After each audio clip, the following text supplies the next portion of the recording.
Commander Zekthara's four eyes tracked the descending human vessels through the smoke-filled sky of Kepler 442b. The Vorthak siege had lasted 18 cycles, and her people were dying. The crystalline cities of the Althari lay in ruins, their once proud spires reduced to glittering debris scattered across the scorched landscape. "They're responding to our distress beacon," her aide Velnari whispered through their shared mental link. "But look at those ships, Commander. They're massive." Indeed they were.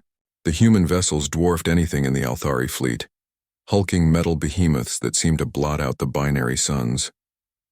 Zekthara had expected perhaps a small relief force, maybe a supply runner with basic provisions and ammunition. The Galactic Confederation's emergency protocols were clear. Minimal aid, maximum efficiency. But this looked like an invasion fleet. The lead ship settled onto the wasteland outside New Veltar with a thunderous roar that shook the remaining foundations of the city.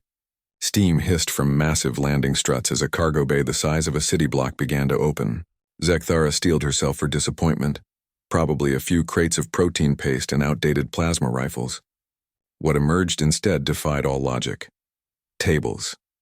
Hundreds of them, stretching as far as the eye could see, laden with food that made Zekthara's translator struggle to find adequate terms.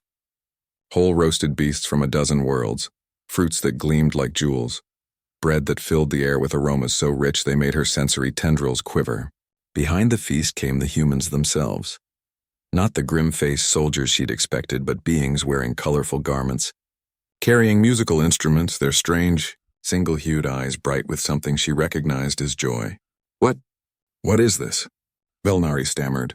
Before Zekthara could respond, the second wave of ships disgorged their cargo. Artillery pieces that made the Vorthak heavy cannons look like children's toys rolled across the scorched earth. Massive siege engines, rail cannons that could punch holes through moons, shield generators that hummed with barely contained energy, and things that defied classification but radiated menace so profound that even the battle-hardened Althari stepped back in awe. A human approached their position, and Zekthara was startled to realize this was their commander. The being was smaller than she'd expected, wearing simple clothing with colorful patches, but there was something in their bearing that spoke of absolute confidence. "Commander Zekthara?" The human's voice was surprisingly melodious through the translator. "I'm Admiral Sarah Chen, Earth Defense Force. We received your beacon." "Admiral, we asked for basic supplies. Food for the survivors, ammunition for the defense." "This is..." Zekthara gestured helplessly at the impossible display behind them. Admiral Chen smiled, an expression that somehow managed to be both gentle and terrifying. "Oh, we brought food and ammo. We just have a different understanding of basic than most species." As if summoned by her words, more humans appeared, some carrying platters of steaming delicacies toward the refugee camps, others wheeling ammunition carts loaded with ordnance that glowed with ominous energy. Children, human young, ran between the tables, laughing as they distributed what appeared to be confections to the stunned Althari refugees. "You see," Admiral Chen continued, "when humans hear that someone is hungry, we don't just send food. We send a feast. When someone asks for ammunition..." She gestured toward where a massive railgun was being assembled with mechanical precision. "Well, we bring enough to end the conversation permanently." A new sound filled the air, the approaching roar of Vorthak attack craft, no doubt drawn by the massive human landing operation. Zekthara felt her heart sink.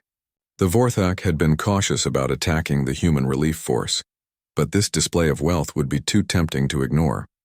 "Admiral, you need to evacuate your people." "The Vorthak?" "Oh, we know about the Vorthak." Admiral Chen's smile turned predatory. "They've been watching us land for the past hour, probably working up the courage to attack." The human commander tapped a device at her wrist. "All stations, this is Chen. The Vorthak are moving. You know what to do." What happened next would be discussed in military academies across the galaxy for generations. The siege engines that had seemed like overkill suddenly revealed their purpose. Energy shields flared to life, creating an impenetrable dome over the feast. The massive cannons swiveled with mechanical grace, their targeting systems locking onto Vorthak positions with surgical precision. The Vorthak attack lasted exactly 47 seconds. When the smoke cleared, the entire Vorthak siege force had been reduced to cooling metal scattered across the landscape. Not a single human weapon had been fired at full power. The assault had been more of a demonstration than a battle. Now then, Admiral Chen said, brushing imaginary dust from her uniform. Where were we? Ah, yes, dinner is served. As Zekthara watched her people emerge from hiding, their expressions shifting from despair to wonder, to something approaching joy, she began to understand something fundamental about humanity. These beings didn't just respond to calls for help. They responded with such overwhelming force and generosity that the very concept of half measures became meaningless. A human child approached her, offering a delicate pastry that sparkled with crystallized sugar. "It's good," the young one said in perfectly accented Althari. "My mom made it special for you." Zekthara accepted the gift with trembling hands. Around her the feast continued, the sound of laughter mixing with the hum of still cooling weapons. The humans had come with food and ammunition, just as requested. They had simply redefined what those words meant. "Admiral," she said finally, "how do we repay such kindness?" Admiral Chen's expression grew thoughtful. "Pass it forward, Commander. Someday, someone else will send out a distress beacon. When they do," she gestured at the celebration around them, "remember that there's always enough for everyone at the table." As the twin sun set over Kepler 442b, the Althari learned their first lesson about humanity. When humans decided to help, they didn't just meet expectations, they obliterated them, then invited everyone to dinner to celebrate.